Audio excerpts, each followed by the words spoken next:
Hello and welcome. So today you're joining me before the meal rather than just after the meal time. Maybe there'll be a different feel to the way I answer the questions today, the way we talk about the comments and questions. A monk who hasn't eaten for nearly 24 hours solid food. We eat just once a day in this tradition, having walked on Pindabata with this bowl to collect the food and return here, share out the surplus and sit, enjoy our one meal. So before I do that, I'll look at your comments and questions remaining from last week and see where we go from there.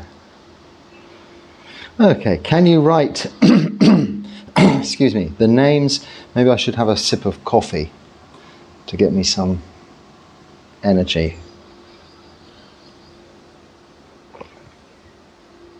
Excuse me. It's very rare you'll see that. Can you write the names of the Arahants you've read? Okay, so it's not for me to say whom are Arahants and whom are not, but biographies I've read which were of immense inspiration to me are those of, I have written them down in your reply, the biographies of, or autobiographies of Ajahn Mun, of Ajahn Chah, of Ajahn Panyawado and Mechi Kao.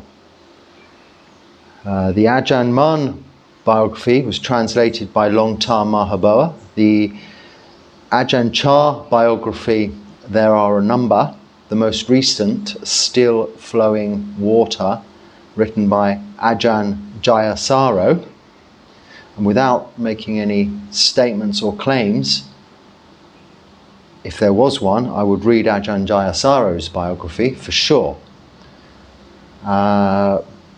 But his biography or autobiography, you would say, isn't it, of Ajahn Chah is a marvellous book.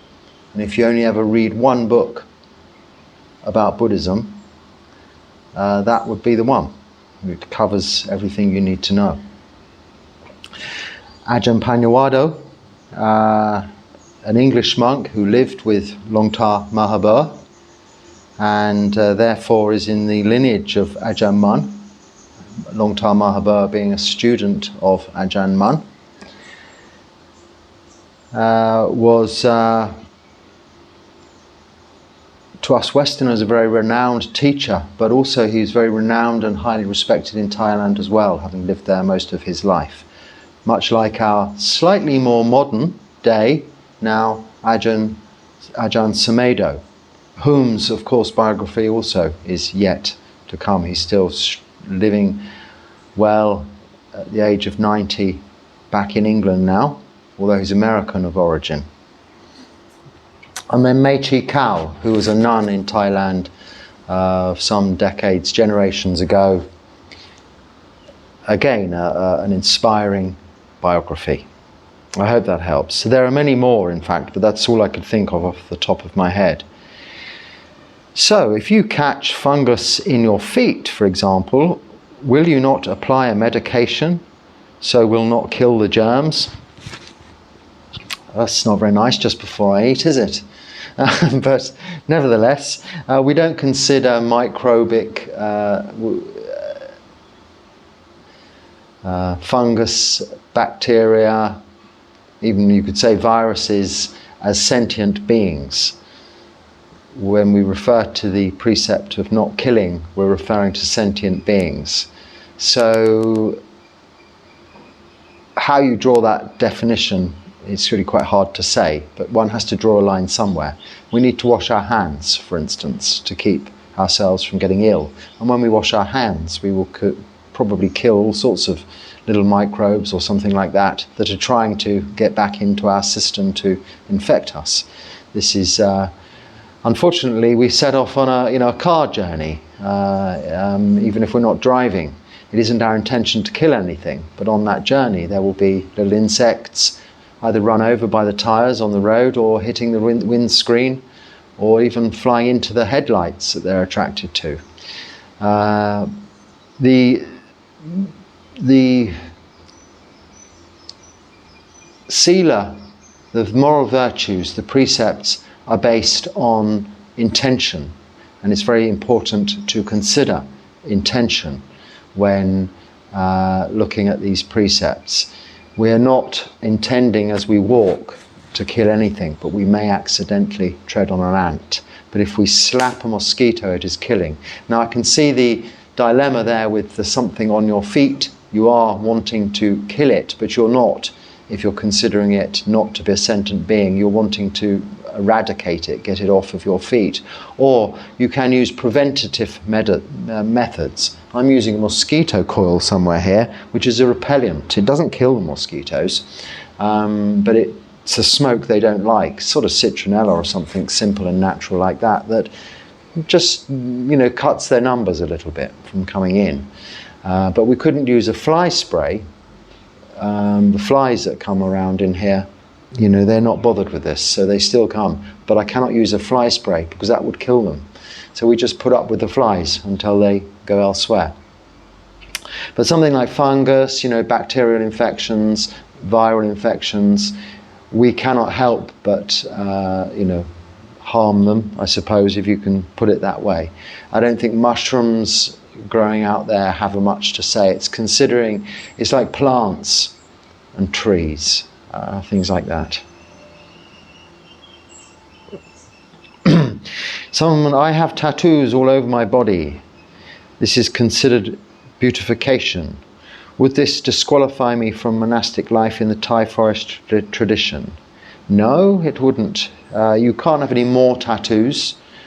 Then it would be considered adorning the body, as opposed to beauty's in the eye of the beholder, isn't it? But adornments is more the correct term, applying adornments to the body to make it better than it really is. Wearing jewellery or makeup is what it's referring to. If you have pre-existing tattoos, then ordinarily that's not a problem. In fact, you'll see a lot of Thai monks will have a huge number of tattoos, usually of a Buddhist nature, various blessings or protective chants or pictures of various nagas and deities, etc. And there are monks in certain traditions and different parts of Thailand that actually do tattoos for lay people. So yeah, I know it would be okay. I have met monks from the West whom have had rather, let's say, inappropriate tattoos, and after some time it's been okay, and lay people have clubbed together and paid for those monks to have their rather inappropriate tattoos removed. But it's not a necessity. I suppose it depends what it is, what the nature of it is. There is a confusion regarding rebirth. Many scriptures say that Buddha did not preach rebirth. Then how can Dalai Lama have rebirth? Okay, I think we've covered that. This is that question again. So thank you, subscriber. Your comments I do get round to them, so they don't need to be repeated, or is that me repeating it? I'm not sure, but it's a different wording. There's no confusion about rebirth. It's part of right view. There is rebirth, there are karma, and that is we're responsible and the beneficiaries and the heirs to our karma. And the characteristics of existence, anicca, dukkha, anatta. They are part of right view. There's no confusion. The Buddha taught rebirth from his own recollection and experience of rebirth. So I don't know where that opinion is coming from, or that confusion is coming from. Maybe a different tradition, a different thing entirely. As far as the Dalai Lama is concerned, I've covered that already. He can recall his previous lives, or has sufficient information as a very young child about his former lives, so identifying certain objects and such like, that was evidence enough to give the necessary people at the time looking for him enough evidence and proof that he was the reincarnated 14th Holiness Dalai Lama. Okay, I'm considering going into day trading. Is this right livelihood, or is it too intense for maintaining meditation practice? So also I've discussed right livelihood, haven't I, recently? So we don't list all of the right livelihoods. It's easier to say what is not right livelihood or wrong livelihood, which includes the sale and distribution, serving, marketing and making, manufacturing of drugs or alcohol or intoxicants, really. Not health-related drugs, but intoxicants, drugs. So anything like, in terms of a livelihood that is causing other people or yourself to break any of the 5 precepts, is most likely wrong livelihood. Also listed is killing animals, working in an abattoir, something like that. So killing is covered there. Also trading in lives, selling people, human lives, human trafficking. Anyway, I've discussed that right livelihood. As far as day trading is concerned, so you can see here where I haven't eaten for nearly 24 hours. It is quite, I'm also doing this as an experiment for myself. It is quite difficult to maintain the focus of attention on the subject matter you're discussing by comparison to my normal time at 11 o'clock, once I've eaten, allowed the food to digest whilst I clean up after the meal, made some preparation, sat down in order to talk to you. This is like when I'm approached by people in the street on arms round, and when people arrive here offering more dana and I'm talking to them. And I've spent many times in monasteries where more than most days the abbot or a senior monk is required to give a Dharma talk at this point in time. Not always, it's up to the abbot in question, but sometimes he'll choose to do so. And it's often a time when they'll offer some fairly harsh and severe reflections to the audience. Not so much admonishments, but I'd imagine because they all too hadn't eaten for 24 hours, you get right to the point of the subject matter in hand. Now, with regards to day trading, I'll get right to the point with the subject matter in hand. I think I hear a lot about this from Indian young men coming from Bangalore and Hyderabad. I don't know what country you're from even, but I'd hazard a guess it's from that neck of the woods, whom are interested in what they call day trading. In my day, I'm from a financial services background, day trading was nothing like it is today. Well, literally, day trading then happened reading the newspaper of the day, and the transactions were carried out via the post. Okay, we had the telephone, a direct line to our stockbroker, a man who had a contact in the stock exchange, where either commodities or representations of commodities or equities or derivatives of equities were traded actually within that day. That was my experience, is my experience of day trading. But today, day trading is a term used for what is more often than not, and I could be wrong in your case, so please don't take this personally, simply spread betting. And spread betting is just another form of gambling. In our tradition, gambling isn't something that is covered by the precepts or is indeed wrong livelihood. Unless, of course, you have a problem with gambling that is resulting in your own family suffering as a result of your losing a lot of money. But gambling is just that, it is gambling. Albeit the marketing departments behind spread betting companies, providing apps, providing information, analysis tools, charting equipment even, and all of the things you need to gamble on derivatives, which are not the actual equities or the commodities themselves, or even the options or futures on the indices, but merely a trading platform, as they would call it, but a spread betting arena. Frankly, it makes no difference whether that spread betting is on the price of a equity going up or down, or as to which horse is going to win in the next race. There is just as much form available, if not perhaps more and more accurate, on which horse is going to win as there is as to which indices will rise or which indices will fall. The skill comes in being able to use those charts effectively and be able to predict these days. But it's a prediction, it's imagination, it's trying to predict the future. We cannot do that. We don't know if we're going to even be alive in the future. It's as false as the past, which has gone. Although the past is history, it's written down, it's happened, it doesn't mean that that's what's going to happen in the future. We're only in the present moment, here and now. So even if you condense your trading down into a very microsecond moment, it is still a difficult way to make a living. If you consider it, though, for what it is, as gambling, and you enjoy it, then it isn't necessarily immoral or morally wrong.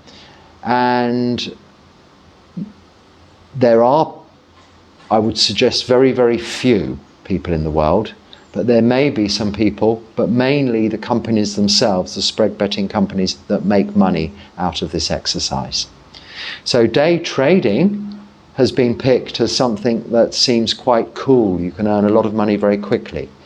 But Buddhist practice is not about trying to shortcut either the practice itself or the way you earn a living.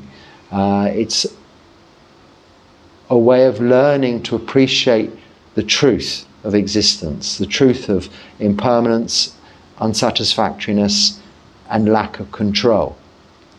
Now, if you have sufficient funds and you can change the markets, you can influence the markets, you can move the markets, then it isn't necessarily gambling. But really these days, the only traders that can do that are large, huge funds and institutions, and the many thousands of people that work for those institutions. Whereas back in the day, you could make a trade which would move a market. That was day trading. So don't get confused and don't think it's a get-rich-quick scheme. Or yes, think it is a get-rich-quick scheme, because that's all it is. So anyway, that's my little rant and rave about the overuse of the term day trading by many, many Bangaloreans and Hyderabadians these days, running around with their smartphones on Goa beaches thinking that they're making a lot of money, when in fact they're really just gambling and getting a bit of luck sometimes. I haven't actually seen many people in the last, 5 years since I've been living in those parts of the world. I spent 3 years living in India, last more than a few months at it. They're all full of enthusiasm at the beginning, and they soon have to go back to look after the family and get a job. So sorry if I've upset anyone there, it's just the way it is.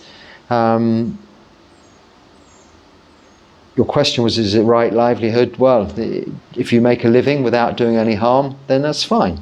Okay. I think I spent a little bit too much on that comment, too long. This is a useful question. Is the cheetah what gets reborn if it is not liberated from the defilements / past karma? Yes, and that was from the same author of the previous comment. So I hope you didn't take offence by my reply to the last comment, but that's a good comment, and I can only answer yes, that is the case. Please be careful when lighting those candles, Bante. I notice you're leaning over the first flame. That's this one, in the far right bottom floor candle. This could be very dangerous as your robes might catch fire. Yes. So that's what sati sampajana means. Mindfulness in all of our daily activities and awareness. Now, it's not just some theoretical ideal, sati sampajana. It's an actual thing. It means be careful. So as monks, we are practicing mindfulness. The satipatthana, mindfulness of the body, of feelings, mindfulness of the mind, and mindfulness of all dharmas, just all our surroundings, nature, conditions, continuously from when we wake up in the morning until we go to sleep at night, if possible. And only when we're asleep at night can we not be mindful. If we've practiced mindfulness throughout all of our day, and we have been practicing meditation, developing samadhi, then even during our sleep, it'll become peaceful, tranquil, dreamless, because there's nothing for our brain to chew over at night. So although we can't practice mindfulness during our sleep, we can in effect, by our practice throughout the day, influence our sleep for the better, making it more restful, which is why monks need less sleep, because our sleep is very, very restorative. We don't have dreams, we're not tossing and turning. I sleep just there on that grass mat on the floor, which wouldn't perhaps be so comfortable to people needing many hours of sleep with restless dreams going on. But with this life, this simple practice, this simplicity, there's nothing to dream about. So we don't dream, but we sleep very deeply, very well. But when we wake, our first thought is to bring mindfulness to the breath. Well, mine is anyway, and to start being mindful in all of our daily activities. So thank you for your concern, but I'm very careful around naked flames. Now, I've lived now for 10 years outside without electricity most of the time, and using candles, naked flames, for my only light.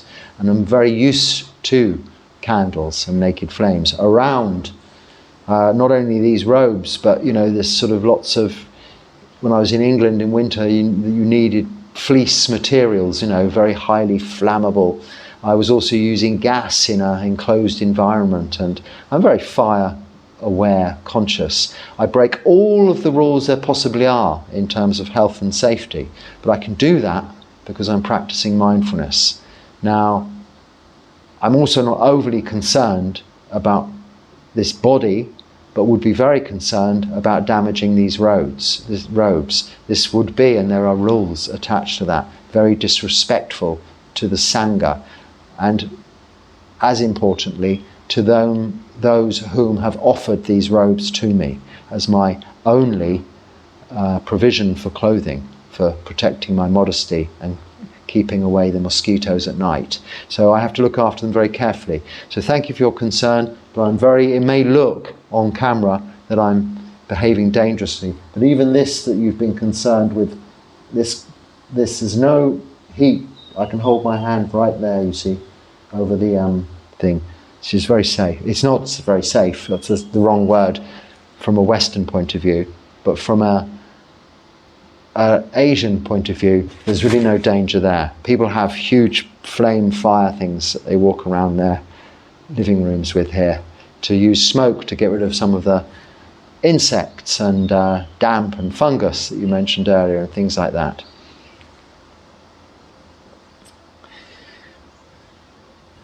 I have a question. Are you sure you will go to heaven?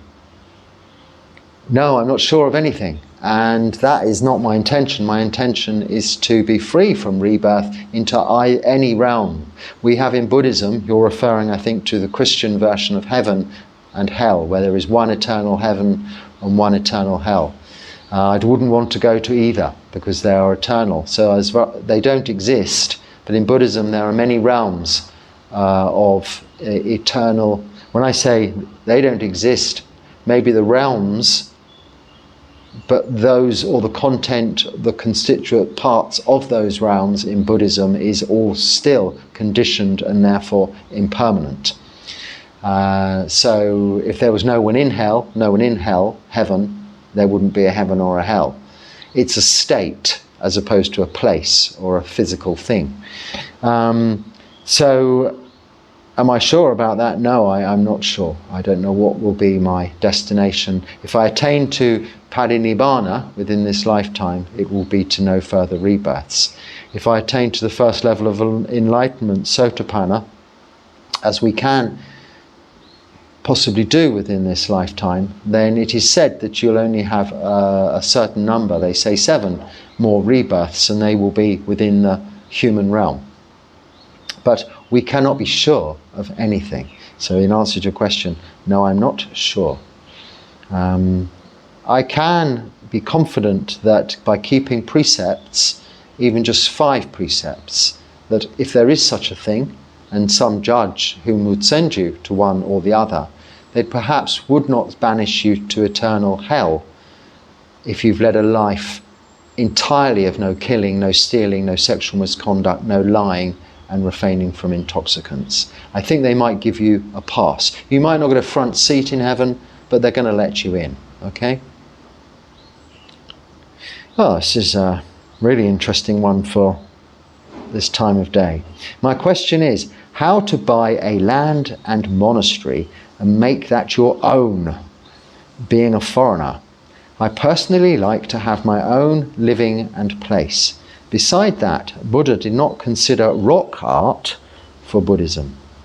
He suggested to make that on fabric. Many monasteries do not care about that. I better like to have my own place. How to get it being a foreigner? Okay, so the monk's life, the life of a samana, a bhikkhu, a alms mendicant, a renunciant, is that of relinquishment, that of giving up, letting go.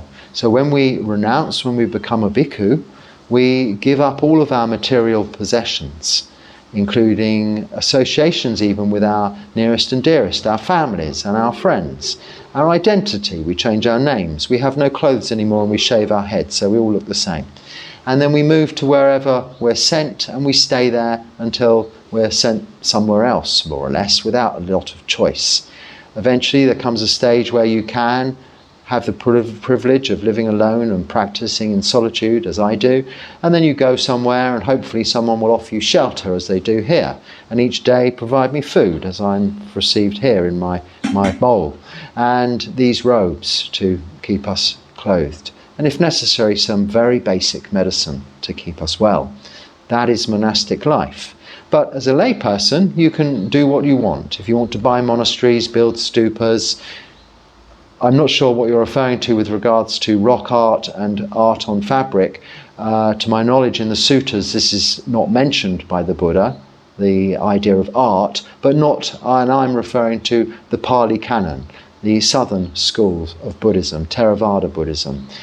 Art isn't really a thing. There you'll see many depictions and art in temples, and this is provided, as the temples are, usually by lay practitioners. So you need to speak to your fellow Kalyana Mita, friends on the path, lay practitioners, about building monasteries, buying land, and how you do that. I, as a monk, wouldn't have a clue and don't know, and don't want to know either. If someone offers me, actually people have offered me even some monasteries here as a monk to go and stay in, to live in, but we don't own anything. We relinquish, we give everything up. So I can't answer that question, but your other monastic lay practitioners might be able to point you in the right direction. I'm a Buddhist, please be a guest on my podcast. Oh, I think this is enough for me for now, but thank you for asking.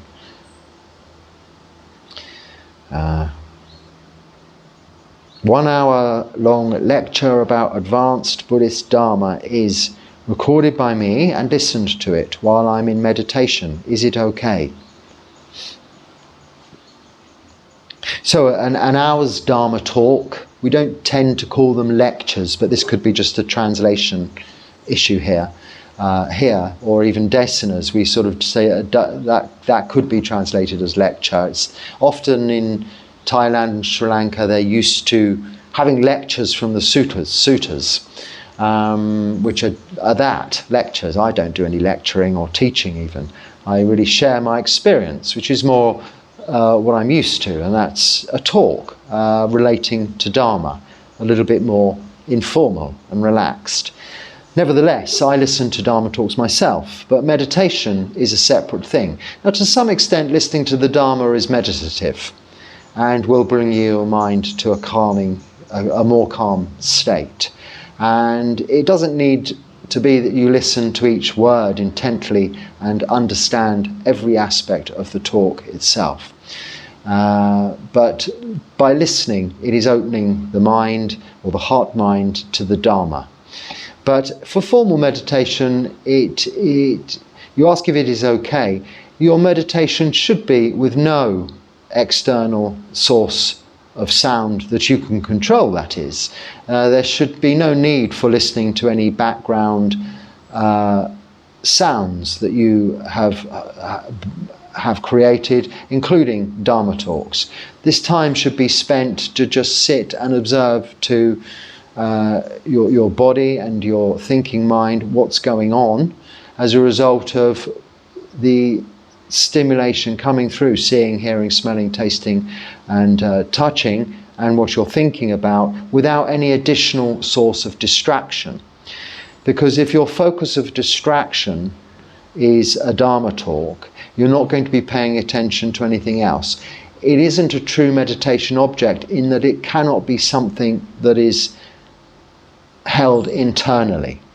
Now, a meditation object, such as the breath, is not only related to the body, so it's internal in that nature, its observation is purely internal and can therefore be held as a meditation object throughout all of our daily activities of body, speech and mind, in whatever environment you're in. Becoming reliant on an external source as a meditation object, even so much as something as simple as a candle, these things may not always be available to you. So it is wrong to get attached, or not okay to get attached to those things in order to be able to meditate. You'll also not be able to delve into the deep states of samadhi if you're listening to something, especially if it's of interest, because your interest is there. You're more listening to the Dharma talk. So compartmentalize the two things. Listening to Dharma is just that. Meditation is just that. And when it's time to meditate, everything else is turned off, including your smartphone, and you sit and you meditate for the time set aside for that purpose. When you're listening to the Dharma talk, then too, you should be just listening to the Dharma talk. But I think it's fair to say that a lot of people will be listening to Dharma talks whilst carrying on about maybe some other mundane activities of their daily life. I think that can be accepted as okay these days, and not considered directly. Let's say if you're listening to what I'm saying here and now whilst you're sweeping your room or doing the washing up, I'm not at all offended in any way. I'm happy that you have the opportunity to listen to me reflecting on these comments and questions that we're discussing here today. But if you're using this to meditate, then I would say it's not okay. You need to turn me off, turn whatever it is you're listening to, and just meditate, because that is the purpose of meditation. However wholesome it is what you're listening to. Sometimes when I try to meditate longer than 20 or 30 minutes, I feel tired and start falling asleep during my meditation, and it's very discouraging to my practice. Do you have any suggestions on how to be more awake? Diet, eat less. Generally, tiredness is as a result of eating too much. But firstly, get enough sleep. So let's assume two things. You've had enough sleep.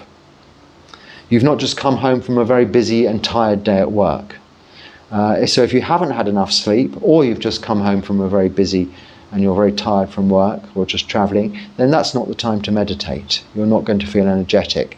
Pick another time, for instance early in the morning before you go to work. But get enough sleep. But also often people will sit and meditate after they've eaten. And this is why meditators staying in a monastery or at a meditation centre, or monks all of the time, don't eat in the afternoon, to allow themselves time to having digested the food, to practice meditation without this hindrance of tiredness encroaching upon their time in meditation, which usually and more often than not can be food related. So if you're eating 3 meals a day and snacks in between, then certainly this will be the cause of your tiredness. So stop eating.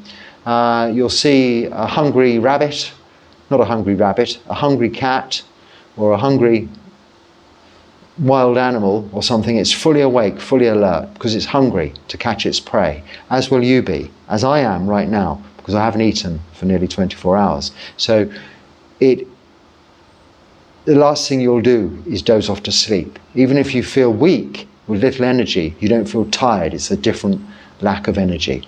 So food is the answer. Don't eat so much. Now, if you're already doing all of those things, then just change your posture, do some walking meditation, slap some water over your face, open your eyes, look at a bright light. They even say pull your ears. The Buddha says pull your ears. This can bring about alertness and wake you up a little bit.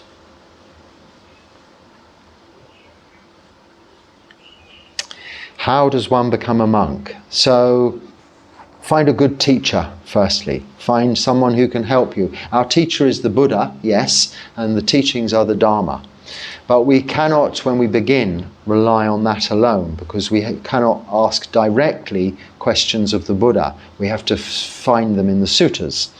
And sometimes, with regards to our own personal circumstances, it's useful, and it's certainly advisable to have a teacher at hand that you can ask these questions. Much like you're asking me that question now, I can respond to you directly and say that you need to firstly have a good teacher and then go and spend some time with that teacher. It should be a teacher whom is a monk anyway, a member of the Sangha, because they have renounced worldly life in favour of the Buddha, the Dharma and the Sangha 100%. So there is nothing other than that for them to teach you. It doesn't mean you have to also become a monk because you're listening to a monk who's a teacher, but you know that that teacher is teaching you just the Dharma. It isn't influenced by their need for livelihood of any kind, whether it be through teaching Dharma or from another source, other distractions in their lives, or even how many people are listening to them.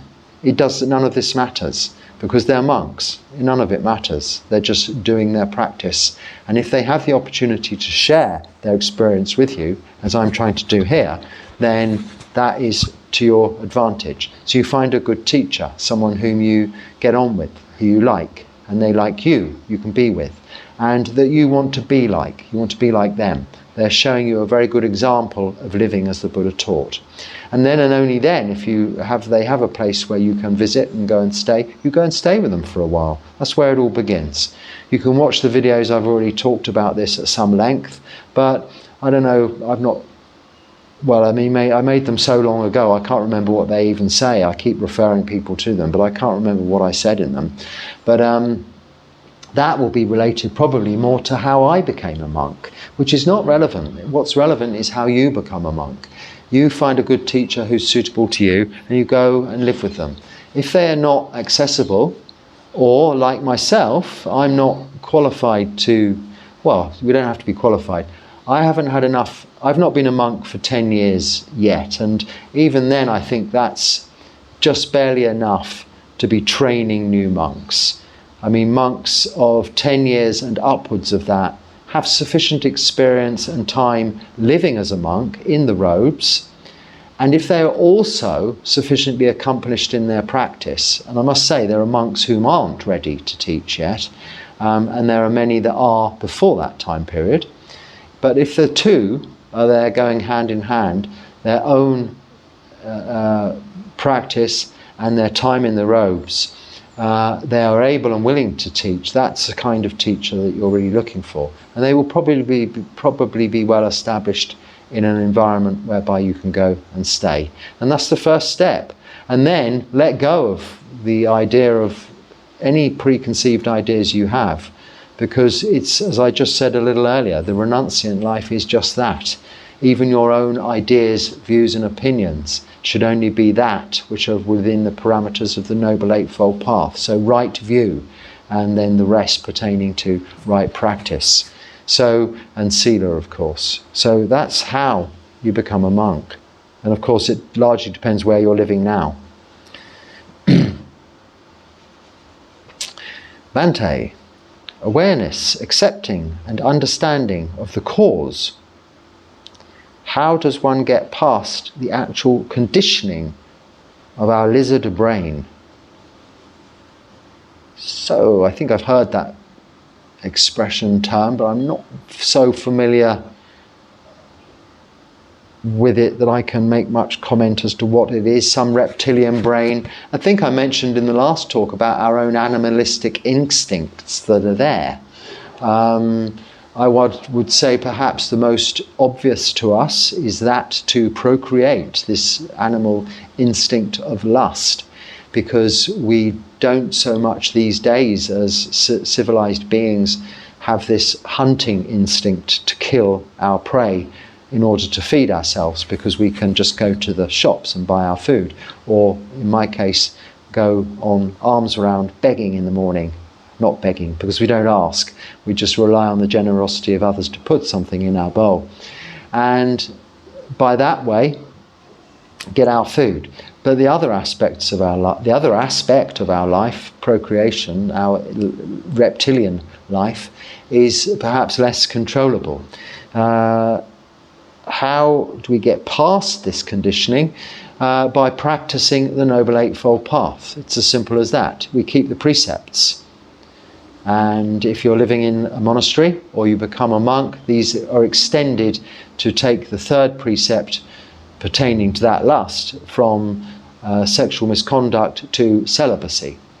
Therefore, there's a huge difference there between monks and lay people, or even when you're living in a monastery for that short time. So this is how, practicing the Noble Eightfold Path, as simple as that, and practicing meditation, developing wisdom.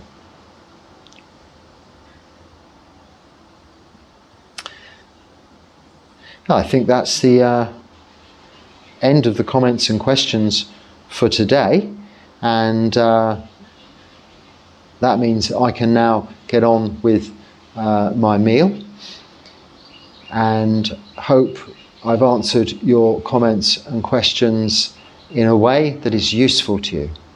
But if it's not, then just let it go. Don't worry about it. And until next time, be happy and stay well. Sukhi Hotu.